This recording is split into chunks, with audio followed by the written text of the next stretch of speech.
Happy Saturday, Bayang Karista. Nagbabalik na naman po ako si Kidabata para magbigay po ng giya ngayong araw ng Sabado, February 10, 2024. Yan, bali actually Webes pa lang ngayon.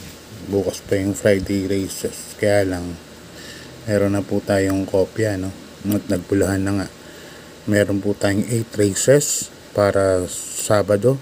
At sa linggo meron ding another 8 races para sa Sunday. Tatakbo yata yung 3-year-old na 6 sticks, no? Yung mga batang kabayo na pinalunan ni Astig yung trial race nung last Saturday. Yan. Anyway, mas maganda na yung ganyang maaga yung kopya para at least makapag-review ng matagal. At yun nga, kamusta naman yung pangangariran nyo kagabi? Wednesday, puro liamado. Last race lang po nagkadihaduhan at nanalo nga doon si Parisian Life, no? Nasakyan ni Yebre yan. Ganda ng ginawa, 126.8. So sa tiyempong ginawa, laki na talaga ng in-improve. Talaga may panalo talaga pala doon. At yung gawa naming winner take all wala nang. At yun nga, yung sa harap ng karera, puro liamado. Numero 2, Fleet Bell. Tapos Diversity Solo, tapos another favorite na naman yung 7, Hiroshima ng LABD Stable. Tapos Trumpeter numero 1, race number 4, no? Ang laing nanalo ni Trumpeter. Parang ngayon na lumabas po yung buti talaga ni Trumpeter.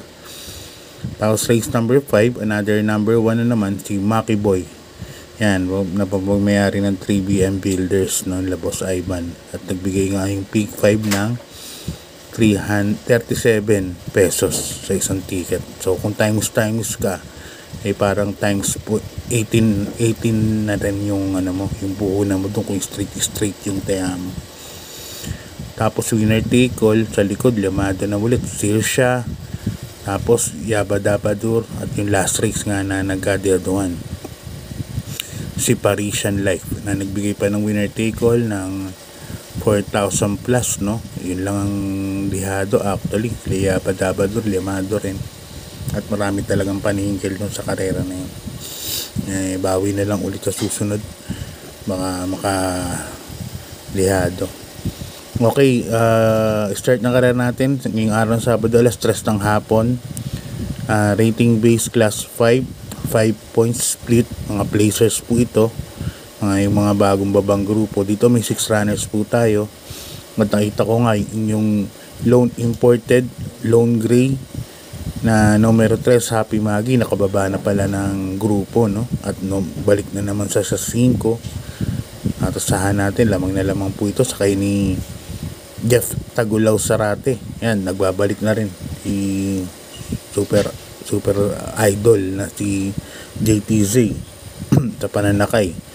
Yan, race number 1, first case ko number 3, Happy Maggie. Then ko medyo lamang po ito. Nilagyan ko lang po ng second choice for protection, number 5, Queen Margot, nasasakay ng apprentice jockey ni si Marlon Cañete.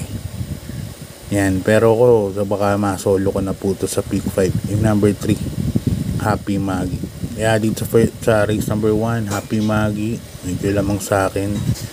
Tapos Queen Margot, protection. Okay, lipat tayo sa race number 2. Umpisa ng winner take all from races 2 to 8. Distance pala natin lahat, no, 1,400 meters kasi weekends, no, Sabado sa Linggo. Mga rating base natin puro 1,400 meters yan. Class 4, 28 points to 33 points. Ito may 7 runners po tayo. At ang first case ko po rito, number 5, King Hans, nasasakyan ni Jackie O'Neil Cortez. Parang tingin ko siya po yung medyo may bilis po rito sa karera na to. Yung number 5, King Hans, no? Tingin ko iunan ni O'Neil Cortez to. Kaya yan ang first case ko, number 5, King Hans. Second case ko yung number 4, Top Crosser, nasasakyan ni Jackie Boji Henson. Si Top Crosser, alam niyo naman mga kinakalaban yan. At may mga malalakas na tinalo din yan. Nakapagpahinga pa siya. Hindi natin alam kung ano naging issue. Kaya ginawa ko lang siyang second choice. Pero kung i-handicap mo yung laban ni Top Grosser. Ang lalakas ng laban nung araw niyan, mga 2 months ago, 3 months ago.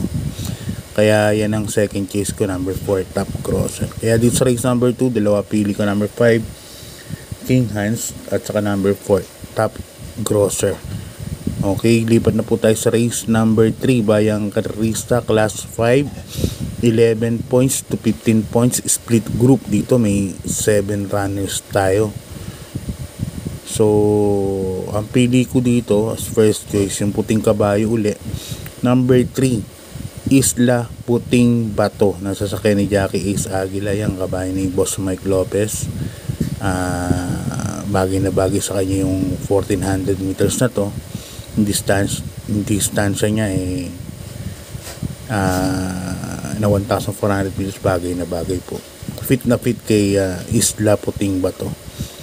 May second choice ako rito, number 7, no? Bantay Sarado. Ito, nakaraan na lamado po kasama ni Say Kills, no? Hindi siya natimbang si Bantay Sarado, pero yun nga, parang nabantayan siya nung last race na yun.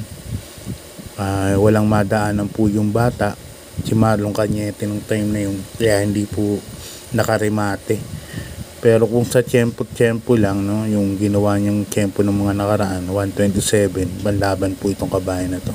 Kaya dito number 3, Isla Puting Bato, number 7, Bantay Sarado. Okay, lipat na po tayo sa race number 4, Bayang Karista, Class 5, 11 to 15 points, split group. Dito may 8 runners po tayo, no.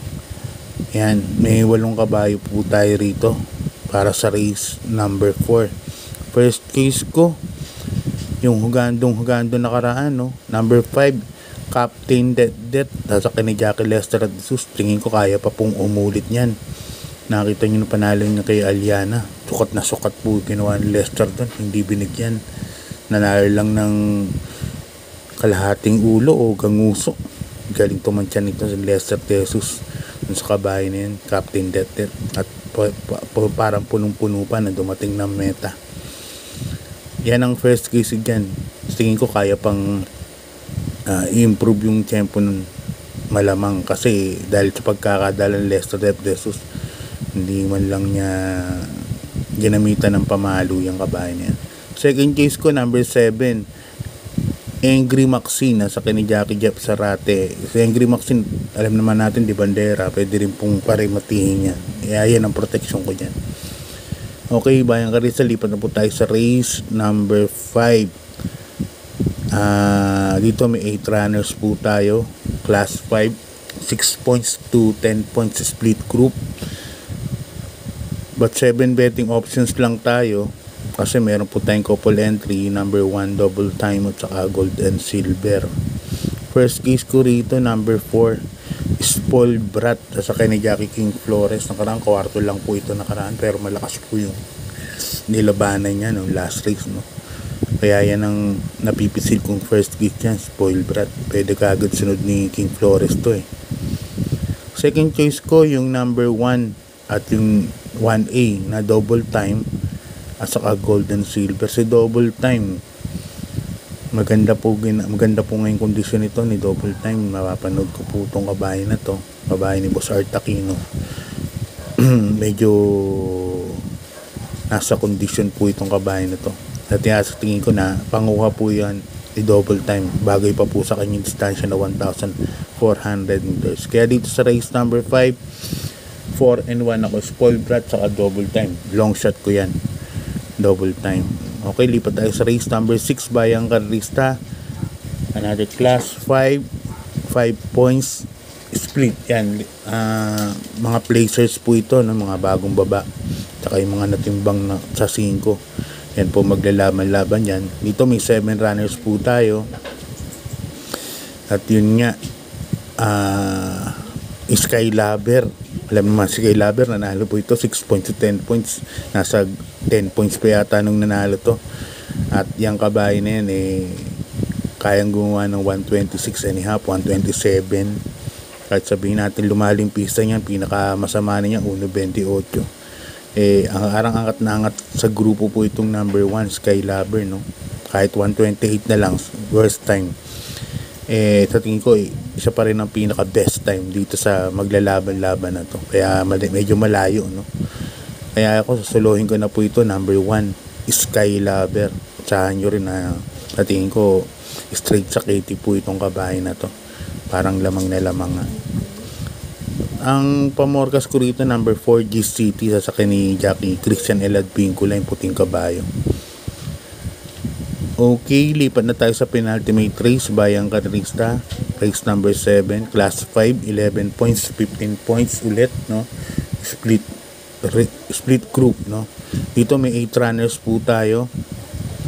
Yan, dito medyo maraming may panalo rito. Spaghetti pababa, Bantay Short, Top of the Line, Antonio De La Mugis, Silver Glow, Valid Friendship.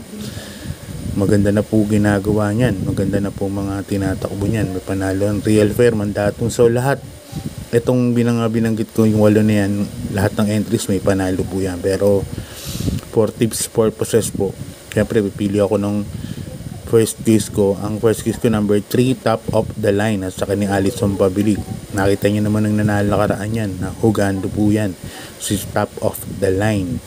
So sa tingin ko, nasa condition po yung kabayo at gagaling pa po. Ito sa Top of the Line, may 1.26, medyo nung araw to mga 3 months ago. So sa tingin ko, kabalik na po yung booting yan, Top of the Line. Second case ko, yung bandera, tingin ko rito, number 2, Bantay Shore, nasasakyan ni Jackie Charles Reyes. Yan ang second case ko dyan. Third case ko, yung number 4 na rin, Antonio De La Mugis, nasasakyan ni Jackie Christian Elad Vincula. Okay, Bayang Karista, lipat na po tayo sa last race, no? Ang last race natin, full gate, 14 entries tayo, no? Ang daming grupo rito sa 22-27 na nagdeklara ng kabayo.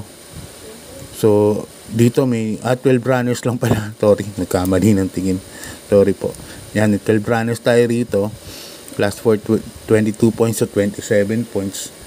At dito sa solohin ko po rito, number 10, Hakim, sasakyan ni Jackie Patty Ramos Dilema. Ayan, galing po kay Jackie E.A. Abre, yan, nung natalo kay Black Star. Nakita niyo naman yung tinalo ni yung tumalo kay Hakim. Si Black Star, napakainam po. Lumaban din po nakaraan kila Full Control. At nanalo din po, ano. Tapos hindi pa nauna kay sa isang kabayo na mabilis din. Pinarimate lang po siya. Si American Dream. Pero pinarimate lang si Black Star. Ngayon si Hakim, sa tingin ko napakababa sa grupo nito. Number 10, Hakim, sa tingin ko isa sa 1 for the day po ito ngayong araw ng Sabado. Yan, no Mirages Hakim. So sa exotics na gagawin ko rito, ako solohin ko na po yan, number 10, Hakim. Ngayon mamimili lang ako sa forecast dito, number 2, Domsat 7, at saka yung number 11 or 12, Disco on Fire or Kaboom. Yan, pwedeng mga pamorkas yan. So God bless po sa inyo, Bayang Karista. Maraming salamat po sa suporta. Good luck.